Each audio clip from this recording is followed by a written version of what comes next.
All right, I'm going to solve another one-step equation, but I'm going to make this one a little bit more difficult, 7th graders. So it's got a mixed fraction in it that you're going to have to take care of first. So let's make this mixed fraction. We can't really add or subtract with it until it is an improper fraction. The way you do that is you take the denominator, you multiply it by the whole number, and then you add the numerator. So 4 times 2 is 8, and 8 plus 1 is 9. So that's going to be 9 over 4, and he's still negative. And then write the rest of the problem down. Okay. So now my job is to isolate that variable. I need to get that r to be the only thing on the right side of this equation. And on the last ones, it was on the left side, and it doesn't matter. You still work the problem the same way.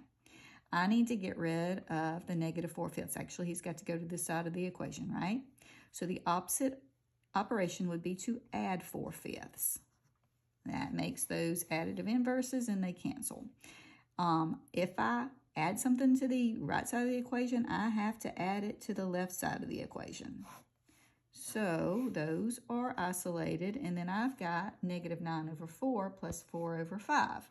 And those are different denominators. So come over to the side, and let's get a common denominator. First thing I ask myself is, does the smaller one go into the larger one? And it does not. So if that doesn't work, then I need to find out what will 4 and 5 both go into? What is the smallest number they both go into?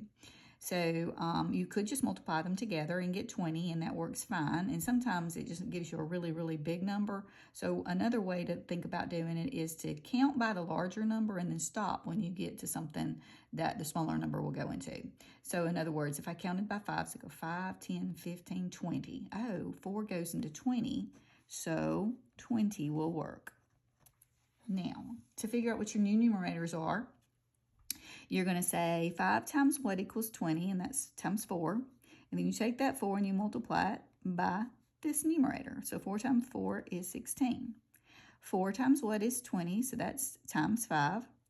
And then 5 times negative 9 is negative 45. Okay, now I have the same denominator. I will keep it, and I will take negative 45 and 16. I will subtract them since the signs are different. So negative 45 plus 16.